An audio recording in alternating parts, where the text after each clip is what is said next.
So magandang araw sa ating lahat. Ang video nito ay para sa mga baguhan na mayroong bao-bao o tri-cab.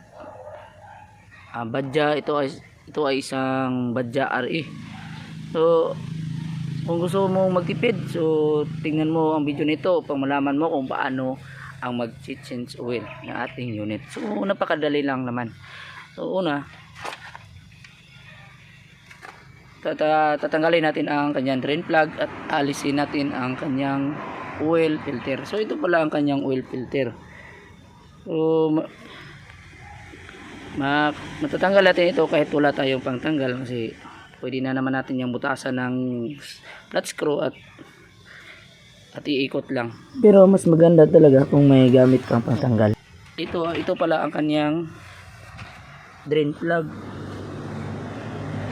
Makikita nyo sa ilalim. Ayan. Ito pala. Ayan. Ito ang kanyang drain plug. Ito. At may drain plug din sa kabila. Ito, malaki. Yan. Yung malaki. Nasa sa inyo na kung saan ang gusto nyo tatanggalin, depende sa tools na meron kayo. Yung sa kabila nandun ang strainer o kanyang salaan. Maganda rin kung yun ang tatanggalin mo, kasi makukuha mo lahat ng dumi na nakadikit sa kanyang strainer. Sa akin, noon ko lang tinanggal sa left side kasi yun lang ang tools na meron ako. At ang unit ito ay bago pa lamang, 3 buwan pa.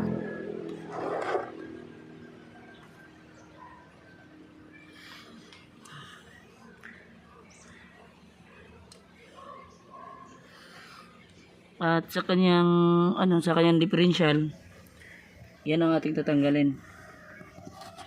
Yan. Ang langis sa differential ay pwede ring hindi isabay sa pag-change oil sa engine. Pwede rin ito alternate kasi hindi naman ito masyadong umiinit. Dahil gear lang naman ang laman nito. At ito tatanggalin natin.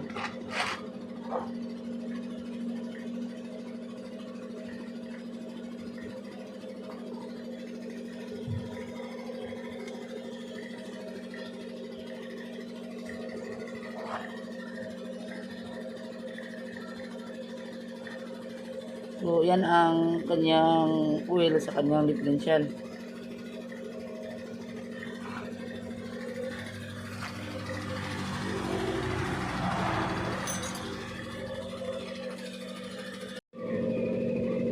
Ito ang aking ginagamit na oil, Badya RE, kasi napakaganda ng performance ito. At nakahanda na rin ang ating oil filter.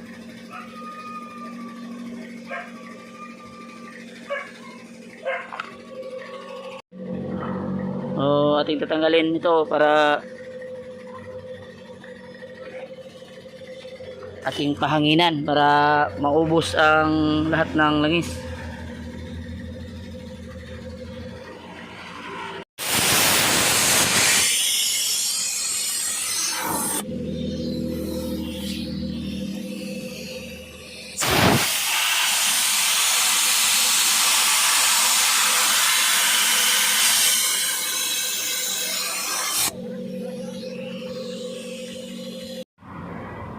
At ang susunod nating tatanggalin ang itong oil filter. So madali naman tanggalin ito kasi hindi naman ganoon kahigpit. Kung medyo mahirap tanggalin, gamitan natin ng flat screw. So ayan, naikot na natin.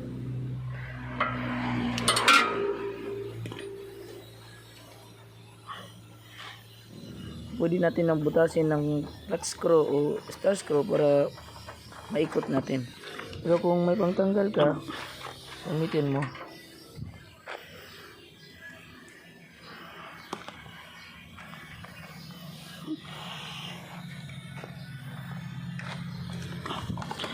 Ito ang ating bago.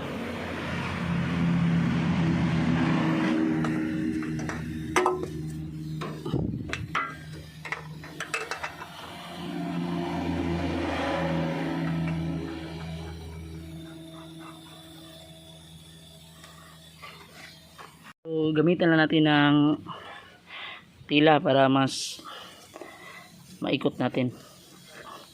Hindi naman gaano kaigpit, patamtaman lang.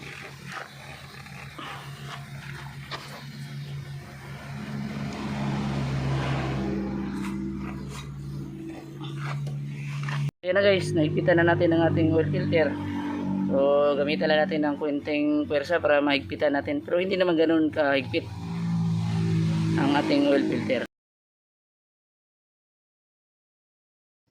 At ngayon, lagyan na natin ng oil. Sa engine nga pala, ang ilalagay natin na oil ay 1.6 liter.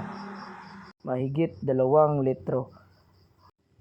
At ang 400 ml na natitira, doon natin ilalagay sa differential. At yan ang takip sa ating differential. Medyo masikip. Mahirap kung wala kang imbudo. Hindi ko na pala na videoan ang paglagay ko ng oil. Basta 1.6 liter at 400 ml sa differential. So napakadali lang mag-change oil kung gusto mong magtipid. So salamat sa panonood.